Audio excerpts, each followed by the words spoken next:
testemunho de Dulce Valdívia da cidade de Cuenca, Equador. Vou iniciar o meu testemunho falando da minha juventude. Hoje sou uma idosa de 78 anos. Eu e a minha irmã éramos moças solteiras. Estávamos à procura de um casamento. Eu orava a Deus e o Senhor me revelou quem seria o meu esposo. Depois abri a palavra para confirmar a revelação e deu certo.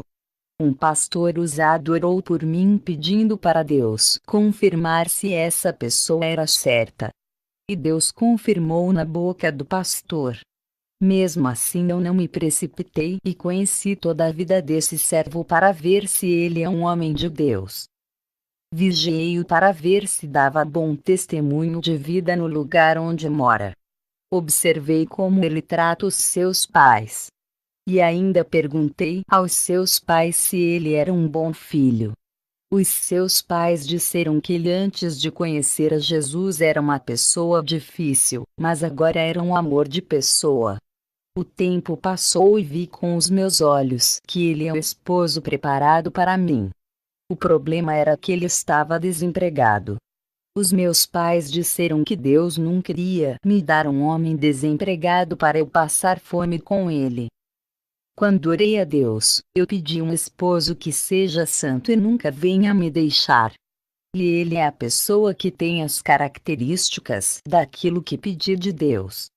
Eu não orei a Deus pedindo um empresário.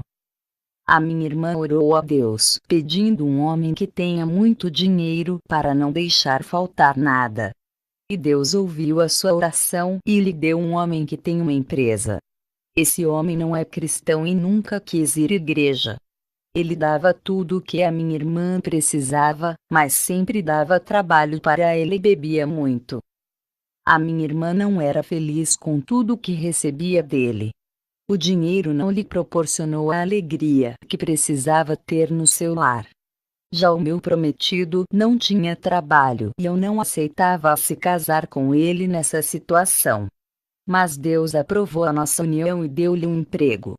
Deus jamais deixaria e o meu esposo se casar para passar necessidade. Estávamos felizes e casados. Um ótimo esposo e nunca deixava faltar nada. O seu salário, mesmo sendo pouco, supria a minha necessidade. Mas quando eu comecei a olhar a vida de abundância que a minha irmã vivia, fiquei triste. Ela tinha roupas melhores do que eu e ainda viajava para outros países. O meu esposo não podia me dar uma vida de princesa, mesmo não deixando faltar nada. Eu o deixei por isso e voltei para as casas dos meus pais. A minha irmã ainda disse para mim que não era feliz, apesar de viver uma vida de rainha. Ela disse que o meu esposo é muito bom. Eu me interessei por um pastor que tem um salário muito alto e fui morar com ele. Eu pensei, não vou sofrer igual a minha irmã que casou com um ímpio. Esse é um pastor e não vai me dar trabalho, mas vai me ajudar. Esse homem me dava de tudo. A vida de rainha que tanto queria agora tinha. Mas esse pastor começou a querer ser o meu dono por dar de tudo. Se eu não obedecesse, ele era humilhada. Ele me feria com palavras e ainda dizia que se eu não cumprisse com o meu papel de mulher iria me deixar e procurar outra. Eu sofri muito e tive depressão. Eu falo para as moças que são solteiras, nunca escolha uma pessoa pelo dinheiro ou por aquilo que ele tem para oferecer. Não se venda, tu vale mais do que isso. Escolha um homem de Deus, Jesus sabe escolher o melhor para você. Eu pedi para Deus um homem que lhe serve. Ele me deu, mas eu joguei fora e escolhi outro. Agora, por causa dessa escolha errada, estava pagando um alto preço. Eu descobri que esse pastor era divorciado 2 vezes. Ele não queria casar comigo, pois não tinha certeza de que iria dar certo e com medo de divorciar mais uma vez, não se casou comigo e ficamos morando juntos. Moças solteiras, quando Deus prepara uma pessoa da parte dele, não se preocupe com o financeiro, Deus sabe prover na hora certa. Desempregado ele não fica, Deus vai prover emprego e tudo. Eu sempre fui uma mulher de oração e nessa situação eu clamei a Deus e ele me ouviu. O meu esposo que Deus preparou estava em casa sozinho à minha espera. Eu pedi perdão para ele com lágrimas nos olhos. Eu pratiquei adultério e ele tinha todo o direito de não me aceitar mais como a sua esposa, já que escandalizei o seu ministério. Ele me aceitou como a sua esposa. Amós fez a mesma coisa, aceitou a sua mulher adúltera. Eu tinha pedido para Deus um homem que nunca me deixasse, e ele é essa pessoa. Anos se passaram e tivemos filhos. Eu descobri que estava com câncer. Os meus cabelos começou a cair. Estava fraca por causa da doença. O tratamento também era sofrido para mim. Eu pensei que o meu esposo iria me deixar por causa da doença. Eu fiquei careca e perdi todo o meu cabelo. O meu esposo ficou ao meu lado até a minha cura. Até que um anjo apareceu a mim e tocou na minha cabeça. E depois que fui curada do câncer, Deus deu uma grande bênção ao meu esposo. Ele entrou em uma multinacional e começou a ganhar 5 vezes mais comparando com o seu antigo salário. Fomos fiéis no pouco e Deus nos colocou no muito. E o meu esposo ganhou uma bolsa do curso de inglês para fazer gratuitamente. A empresa pagou a sua faculdade e quando meu esposo terminou o curso e se formou, mudou de cargo e passou a ganhar 8 vezes mais que ganhava antes. E juntos envelhecemos passando pelas provas. No ano de 2009, eu tive um arrebatamento de espírito. Foi o único dia que vi o rosto de Jesus. Estava orando há 15 dias sempre da meia-noite. A minha alma desceu em uma escuridão sem fim até chegar ao lugar de trevas. Comecei a caminhar desesperada e perdida por esse lugar. Caminhando eu vi fogos vermelhos saindo do chão. Um lugar cheio de pessoas nuas entre homens e mulheres. Prostitutas, transexuais, lésbicas e atrizes pornôs.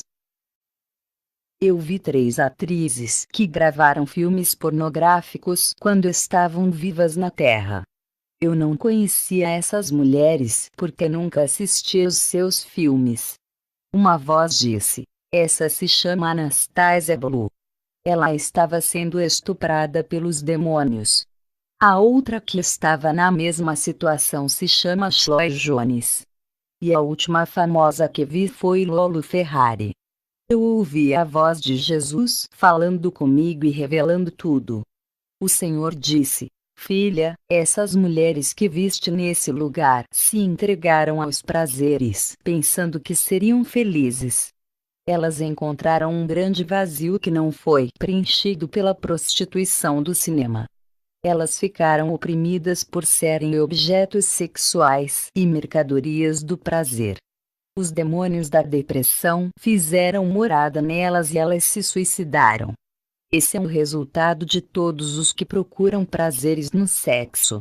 Jesus me fez sentir o que essas mulheres sentiram na terra quando ainda viviam. Elas faziam sexo pelo dinheiro. Já não sentiam mais amor e nem prazer, pois aquilo ficou tão artificial e tão comum. Elas já não sabiam diferenciar o amor entre o homem e uma mulher do sexo por fazer. O sexo que elas faziam por dinheiro não tinha nenhum sentimento e era algo mecânico e comum. Elas queriam sentir o amor e ser amada, mas o cinema não podia lhe dar isso. Grande preconceito da sociedade. Elas sofreram por fazer o que fazem e mostrar os seus rostos na tela do cinema.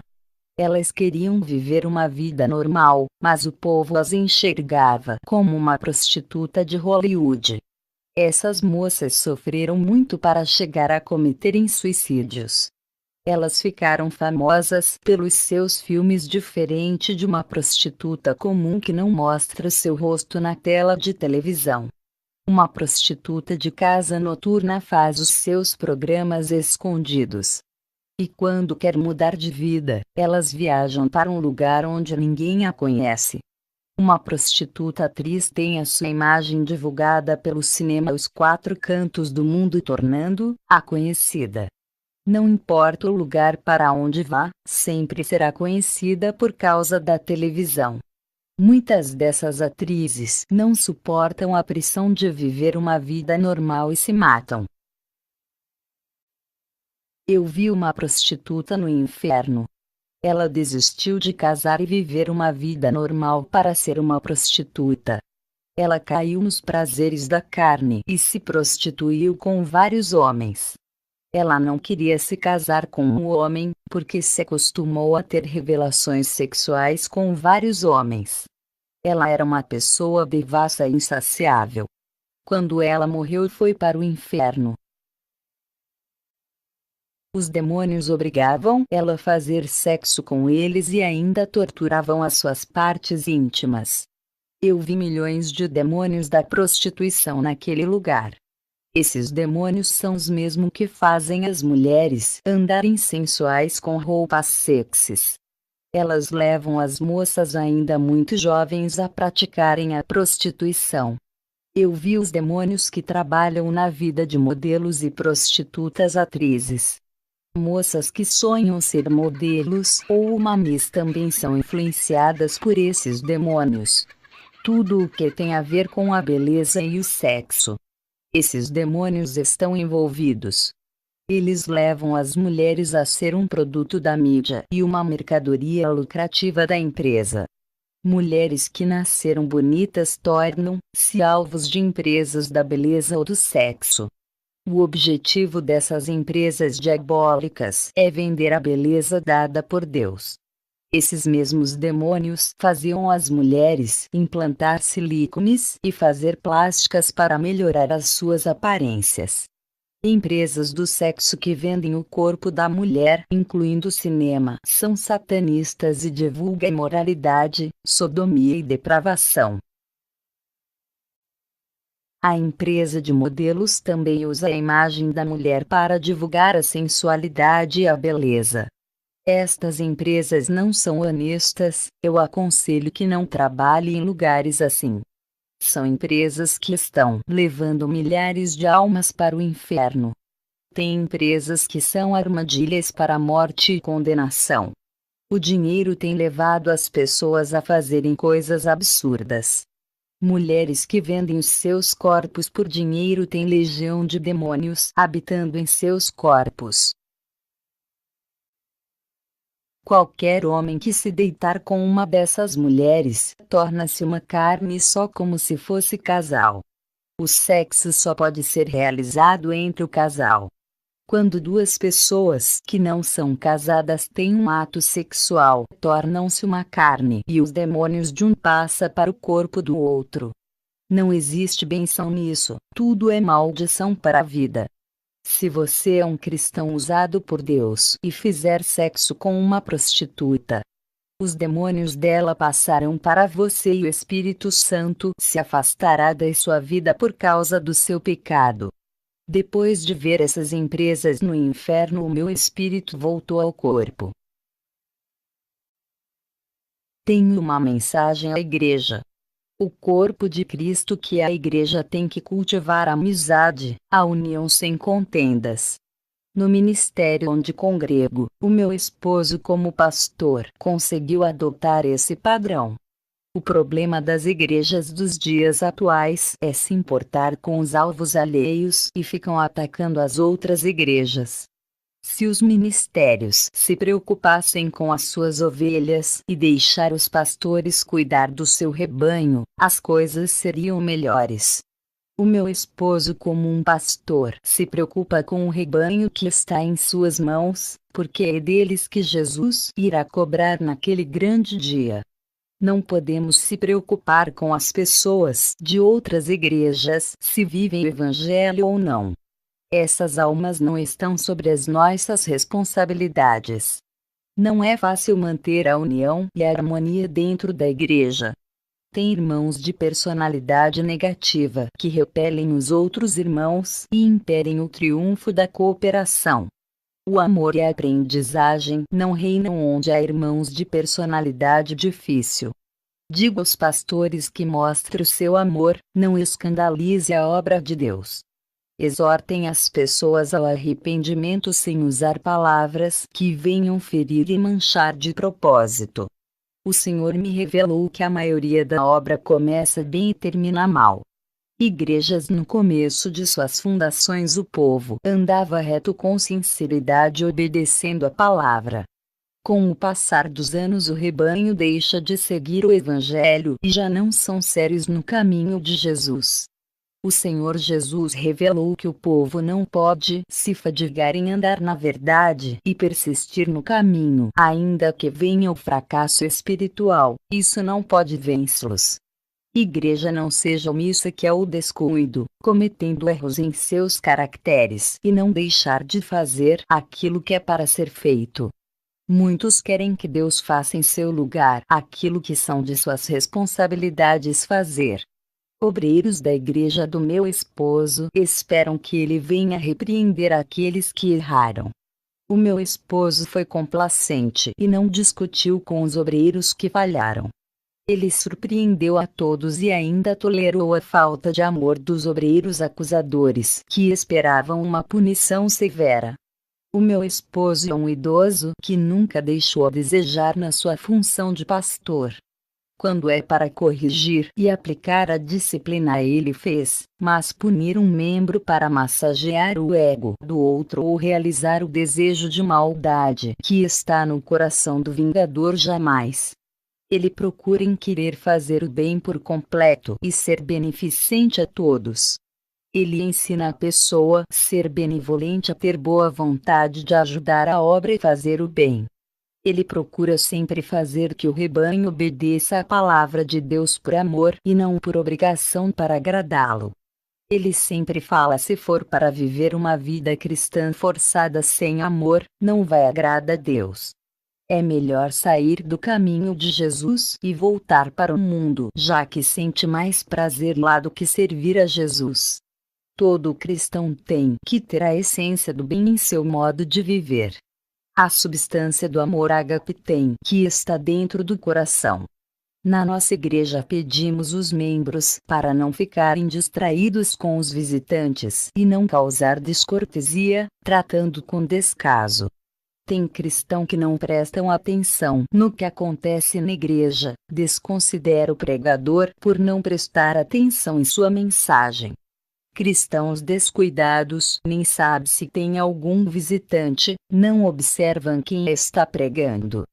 Como irá saber o que está sendo pregado? Como irá examinar aquela palavra se é certa ou errada por estar distraído? A Igreja de Jesus tem que ser um conjunto forte. Tem que crescer espiritualmente na graça, no amor e na unidade. Os servos de Deus têm que saber distribuir o amor e a atenção igualmente para todos. Não menospreze os humildes, dando mais atenção aos grandes ministros.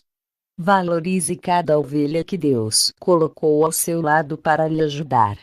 Tratem todos igualmente, não importa que igreja eles sejam. A desunião atrapalha o trabalho de Deus em cada vida. Muitos saem de suas igrejas e vão para outras por causa do maltratamento e falta de um acolhimento. O desenvolvimento da igreja está na união. Quando existe o amor dentro da família espiritual, as desigualdades desaparecem. O cristão que não valoriza o seu irmão e quer ser melhor do que ele gera desunião na família cristã. O diabo destrói o ministério que age assim. Os soldados só lutam quando estão unidos para vencer o inimigo. Somos uma família celestial, temos que se unir para vencer a Satanás. Eu quero agradecer a Deus por tudo. Que o Senhor abençoe a cada pessoa que assiste esse testemunho. Amém.